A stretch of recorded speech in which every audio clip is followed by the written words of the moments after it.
Yeah. Well, yeah, 6 days of much easier. Yeah. It's a big college basketball weekend, but my life during college basketball was a lot less stressful. I'm also putting out a Daytona 500 video. No. I swear. First of its Dude. first ever Daytona 500 bets video. Let me get the I don't have the live stream hooked up. Let me You're fucking crushing, dude. Yeah, well, I love betting NASCAR. Like, I think it's a ton of fun. The problem is I almost never win.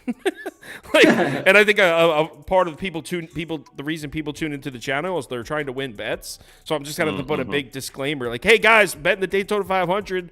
Just letting you know, I'm not very good at this. Of what I do. Yeah, I'm not very good at this. All right, so we're live, by the way. What's up, everybody? I got two prop guys. Hopefully we can find some value because as far as picking sides and totals here, I don't have much for you. So we'll start with Bucks. This number's up to 12 and a half. I even saw 13. And the reason being Memphis added a bunch of players to their injury report that were not there last night. Jaren Jackson Jr., I believe, is doubtful. I have it open right here. So you know what? Before we even get started, in case any people didn't see the injury report, the updated one, let me bring it right up on the screen for you guys. You guys can see exactly what we're looking at. Injury report. 1 second. Here it is. Okay, so this is updated. If you this was not in my video last night because this is not what it said last night. You could see Kennard is now questionable for the Grizzlies. Jaren Jackson Jr. doubtful. Conchar's doubtful. That was not the case. Brandon Clark, I thought he was going to make his debut with the team this season, his season debut. He is now out. LaRavia was questionable. He's out. Scottie Pippen was questionable. He's out. So a lot of players that we thought we were going to see from Memphis we're not going to see. And Giannis is questionable now. He was listed as probable last night. He's downgraded. He's downgraded from probable to questionable. So a lot of moving pieces here. I will say if Giannis doesn't play, I will put something up. If Giannis doesn't play, and I'm going to bet, I will bet this too. If Giannis doesn't play, I'd go over here. And I know the Bucks games have been trending towards the under. They're actually 9-1 to the under in their last 10. But the Grizzlies are 5-1 to the over in their last 6. And without Giannis, the strength of the Bucks defense has been protecting the rim. Brook Lopez deserves some credit too, but Giannis is a big part of that. And without him in there, I think the Grizzlies are going to turn this into a sprint up and down the court because the Bucks like to run the fast break too. A run and gun, shooting three, like a 3-point shoot off game, which points to it over with this low total here, 223.5. But if Giannis plays, this is a pass for me. I'm hoping one of these guys has something for me if Giannis plays. Either you guys want to take the mic here. Josh. Man, I mean, I like your angle there, Kyle. Like, I get what you're saying about, okay, well, now this isn't the Memphis Grizzlies so they're just going to run and gun. Who's playing? Like, do you know anything about Jemison? I mean, Gigi Jackson I've watched play because unfortunately I've watched some Memphis games because I bet on them, and I watch him take stats from Vince Williams when I bet on him, so that's why I remember him. But like, I don't know how to break down the game at this point. I already took Vince Williams. I know, Modi was on that as well. We're talking about, I was already on Vince Will before we saw the injury report because I kind of thought we might just get something like this, to be honest. And I said that last night in the video that I put out was the same thing, was like, I'm not touching that game until I see the injury report, much more so than the other two games. I think I can get a vibe on who's playing in the other two way better than this crazy game of weirdness that we're about to see. I wouldn't be surprised if Giannis sits and then Dame's like, you know what? Why am I playing? Yeah. Like, I'm already in a place mentally, honestly, like not to get into his personal business, but he's talked about it. Like, he's going through stuff, and that's a big part of why his shooting's been so bad is he's distracted with other things. Sounds like you could use a break, bro. Like, he's going through a divorce or something to that effect, right? Oh, is he? I didn't even know that. Yeah. I didn't know that. Yeah, that's a huge part of it. And he had a quote like that. He was talking about to the dudes at the Portland media that was just like, look, man, this is real. Like, I'm a human being and this is affecting me. And he said that. So I'm staying awake from that kind of stuff. But I am going to play Vince Williams as you put up there. You love that I'm fucking guy, man. You love Vince Williams. Yeah, I feel like you bet Vince Williams every time you're on the show. Every time, bro. I'm 2 for 3. I can tell you that right now. And like the thing with this is like I was coming in with some sharp stuff for the last 5 for his assists. That's why I hit them at 5.5 at plus 116, and that died obviously this morning when everybody else decided not to play. But the thing is he's their point guard now. I started really diving into his potential assists, his passes made, his passes received, where he's shooting from above the break way more than in the corner where he used to play. because he's the only dude up there now besides Jaren Jackson Jr. and he's the point guard. Like, and now that he's the only dude on the court that's an NBA, he's the only dude that might get a single second of legit rotation minutes on this team next year. You're not going to see another one of these dudes unless their bench is emptied next season in some game, right? So this dude is the future, as much as as much as the 8th or 9th man next year can be the future. He's at least going to have a future with this team. So he's just going to have the usage. He's already got the assist. He's already got the ball in his hand the whole time at the top of the key. So, like, I know this is going to be super cheesy today, but I'm just taking it. Yeah, no, I like it. And on RotoWire, they have the projected minutes. They have Vince Williams projected at 36 minutes tonight. So, yeah. No other Memphis Grizzlies projected to be over 30. So, yeah.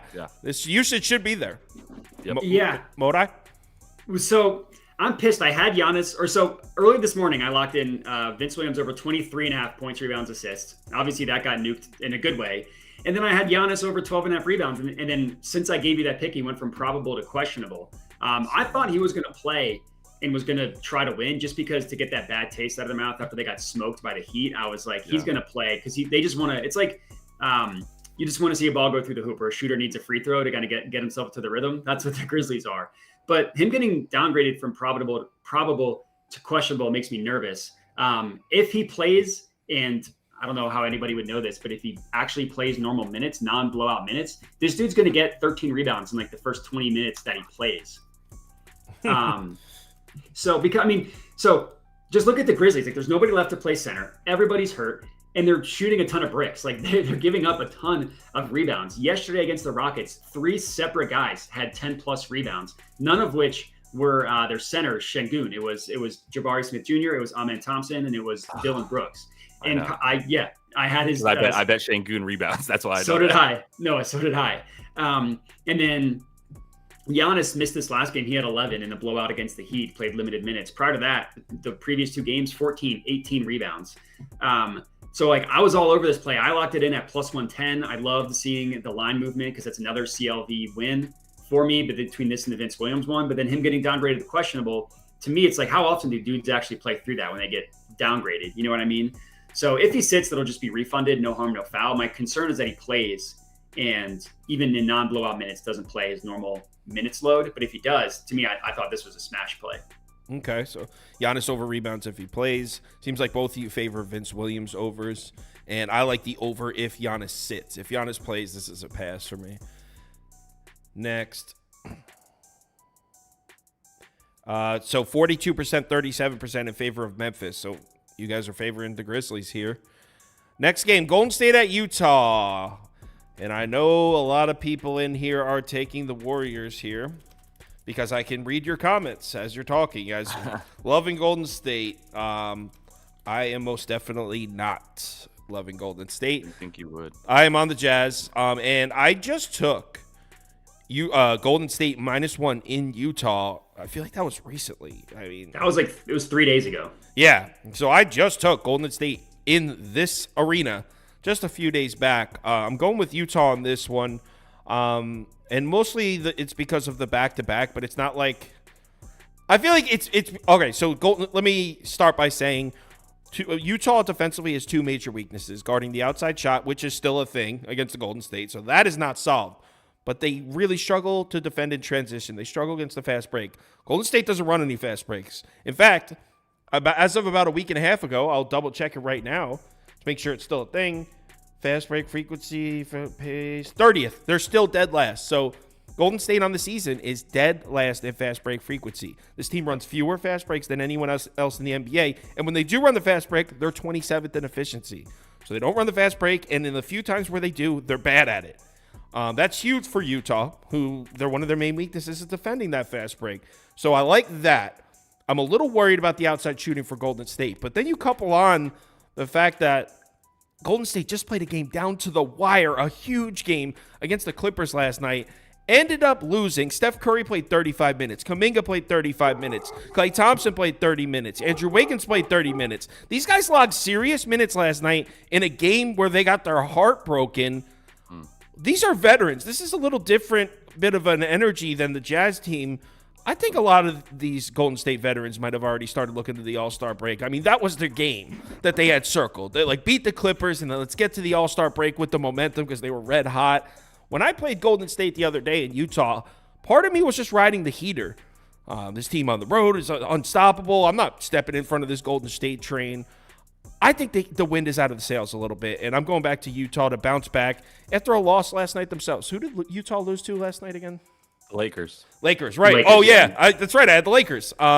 So, yeah, and another thing about Utah. So, Utah looked terrible last night against the Lakers. What do the Lakers do? Sprint up and down the court. Without LeBron James in the lineup, the Lakers run one of the fastest paces in the NBA. So, this is a huge change of pace in a positive way for Utah.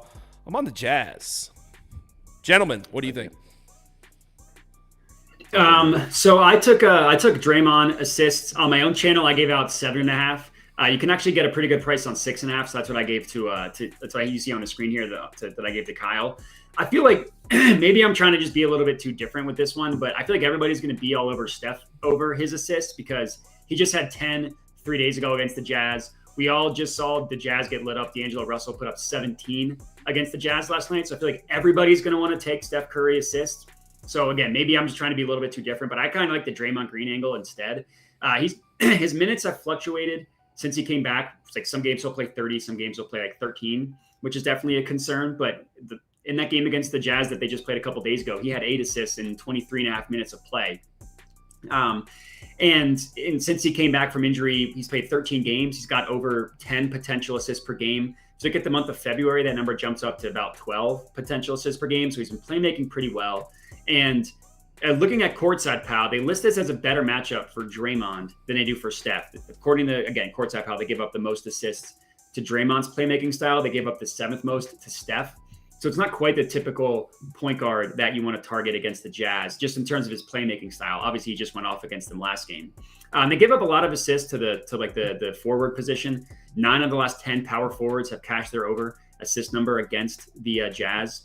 And yeah, you do worry about them not playing a ton of minutes, but like the Warriors can't afford to drop games, especially to the Jazz, who are right behind them in the standings. Like they're literally the 10 seed. I think they're 26 and 26 at this point. I think they were 26 and 25 before last night. So they can't afford to give away games. Not like, I mean, like if the Bucks rest Giannis, that's a different story. So Kirk came out and said all their vets are going to play. We'll see if that holds true. But yeah, so give me the Draymond assist over 6.5. Real quick to respond to a comment. This was unintentional to wear a Hawks hat after giving out a Hawks bet that lost people money. That was a complete. I have a bunch of hats and I just grabbed one. I'm not like mocking that we lost. Like I lost money with you on the Hawks. I promise you that the hat choice is pretty random. So sorry about That's hilarious. You're such a dick, Kyle. Yeah. like suckers. Like Yeah. No, that's not the case. I just grabbed the hat. It happened to be the Hawks. That's funny. Josh, How many hats do you have? I don't know, a shitload. Yeah, I mean, figure that out. I have one of those VIP Fanatics accounts. So I get if I spend if I spend X amount of money a month, I save like a lot. So every 4 weeks, I do a bunch of add to carts. Yep. It's all tax write off, man. I run a sports media company. Brilliant. Write that down. Hold on a second. Yeah, that's brilliant. All right, yeah, I'm the bet I have for this game now is Jonathan Kuminga under 29.5. I did hit the Dubs. I based my bet on the Dubs on like a couple of very simple things, namely bench. I just think their bench is better at this point. I think the Jazz have depleted that a little bit. Baji and Olynyk were big for their rotation in the second minutes, and now they don't have them, and I do think that matters. So I think the way you see guys like Brandon Podziemski and obviously Kuminga, who I'm going under with, playing, but I'm actually also looking at the fact that I do think Steph is going to come out and shoot, and that's part of this Kuminga under bet at 29.5 PRA. Like, I think we got a little out of control here, man, and we're finally ready to go to the under for him. I haven't been ready to hit an under for Kuminga, as you know. I think the last time not maybe the last time, a couple weeks ago, gave out my very last Kuminga over, where I was like, you know what? The usage isn't just, you can't just take 20 points just because he did it like 7 games in a row. The usage is no longer there. It's not just that Draymond is back. It's also that other guys are back as well. Gary Payton II is back. Moses Moody is back. Brandon Podziemski is firmly playing 35 minutes now at this point, apparently, and has like earned every second of that time. And so with all these dudes in there, the rim is a bit more crowded. You've got a bit more Looney in there as well. And so, now you're looking at a situation where even if he's getting this 33.5 minutes, the stats, they're just not as available. The other thing I was saying about Steph and Clay is the back-to-backs for these dudes. They're averaging a 43% combined usage rate on back-to-back games this season. And in the last 5 games, that's actually at like 48%. So they're taking half the team's shots. So there's just no shots left for anybody. That's why Kuminga is a big reason for why Kuminga's been going under. And then part of why they've been taking so many shots as well is like Draymond's out there. And for 15 years, Draymond has just been a computer that's like, find Splash Brother and pass ball to Splash Brother. And that's what he's been doing now since he's been back. And I mean, it obviously worked up until last night. So it's like no complaints there. But yeah, the rebound chances are way down for him as well. The last 5 down to like 8.5 rebound chances and 4 boards. The assists are no longer a thing that he's even really doing because he's not in playmaking option. He's more of a receive the ball and get it and go guy. So I just don't think the stats will be there for him tonight. I just pulled up Kuminga game logs out of curiosity, and it looks like on most of the back-to-backs, if he plays 30-plus minutes in the one, he doesn't play 30-plus minutes in the other. That did happen once on February 2nd and 3rd, so recently. But all the other ones, if he played 30-plus minutes in one, he played less than 30 in the other one. That's razor thin. I just happened to pull them up while you were talking. Well, and the thing there, too, is like when he has like 3 or 4 games in a row with really nice numbers on no rest because Draymond also was out for like 3 weeks or indefinitely or whatever, so... True. So, all right, Kuminga under, Draymond Green over 6.5 assists, and the Utah Jazz. Oh, Jazz win the poll. I thought everyone was going to be taking Golden State there. Looks like we got some sharp folks in the comments, some enlightened souls out there. 46%, 44% on Utah. No. Bob's asking. He missed the first part of the show. I said if Giannis sits, I'll take it over, but that game. We pulled up the injury reports. Bob, go look at the injury reports of that game. It'll make you scratch your head and click the next game button. Shout out Bob. He comments on my channel. Yeah, Bob's a good guy. Bob shares his models in the Discord for everyone. He's got some good stuff. He's a data analyst. Nice. That's a dude you want in your Discord. Yeah, he does. He's mostly done, I think, day trading, and he's just venturing into sports betting. But he uses his same type of process. It's interesting to get like a financial spin. And I'm rambling. So anyway, yeah, I was gonna say all of a sudden Bob's not gonna be in the comments anymore because he's working for FanDuel.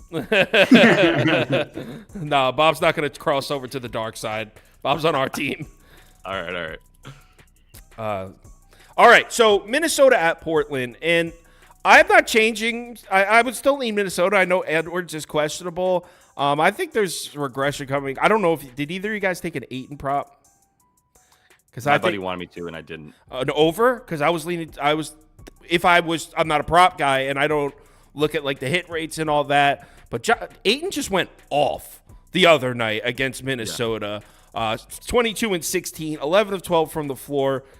Where's my Minnesota graphic prop, Beaver? My man entered vacation mode early. Where's my T-Wolves graphic? Oh, my God. I don't have a T-Wolves graphic. Reaver's already on. He is. When he sent these graphics in, I was like, yo, enjoy your weekend. I'm not going to bother you. So this was his last gift to me before he took a 4-day weekend was to leave out. All right, I'll type it. Nah, he's earned this 4-day weekend. I'm not going to roast him. Well, sometimes I can't help it. T-Wolves minus 9.5. I'm typing it. This is how we used to do it back in the day. We'd type the bets. So this is the way I would go. Didn't bet it yet. Am I actually going to get there and click the submit button? I don't know, man. I kind of like that USC game. I'm kind of excited to watch that. I think I got a real sharp move on USC tonight, and that's on late too. So I kind of think I'm just going to put that on the big screen, and I might even – if you watch last night's video, I'm not a big fan of these, I guess, double headers you can call them. We just saw these two teams play. Home. Yeah, but they're not home and home. Home and home would be – home. There's no there's no and. Just home. So I'm not a big fan of these homes. And if you watch last night's video, my reasoning – I kind of handicapped this game how I handicap playoff games if you were watching during the playoffs. So – I'll take the full box score, and I try to figure out which areas are most due for regression. For example, Portland almost covered. Minnesota covered the number in the last matchup, but if Portland won the rebounding battle 58-38, I'd be like, all right, that's not going to happen again. If Portland shot 55% from 3 and Minnesota shot 21%, I just try to look for the areas that's most likely to swing back to the mean. And the reason I would lean Minnesota here is because everything kind of happened as expected. I mean, Portland actually played pretty well. They're actually winning the game in the fourth quarter. I feel like that was without Malcolm Brogdon, I feel like we kind of just saw Portland's best fastball, and they still fell short. So Minnesota, yeah, Anthony Edwards had a huge game the other night, and he might not even play. He's listed as questionable, but I think Rudy Gobert brings DeAndre Ayton back down to earth here. And if DeAndre Ayton doesn't have a game like that, 11 of 12 from the field, I think Minnesota wins by double digits. So this is the way I would go. But if you're on Portland, not trying to talk you off it, I don't like it enough to try and sell you on it. So Minnesota or pass for me. Guys? Josh, go ahead. Yeah, so I don't want to have to rely on any of that news and stuff. I'm going to start with my favorite one, which is Scoot, honestly. I'm going Scoot Henderson over 17.5 points and assists. And I really like it. Like, I'm starting to see – well, first of all, Malcolm Brogdon's out. And that's really the key here is that Malcolm Brogdon's not playing. And so without him, everything shoots up for both he and Anthony Simons. And spoiler, that is my other bet. I'm taking 2 point guards on the same team to get points, and one of them to get points and assists against the best defense in the NBA because I'm a psychopath, and it's the Thursday before All-Star break. So, like, let's get freaking weird, I guess. But all the stuff leads to this, and that's what my stuff's spitting out, is that Scoot over 17.5 is predicated on Brogdon's out, so everything shoots up. He averages 15.5 and 5.5 assists when Brogdon's out. So he's at about 21 PA in that time.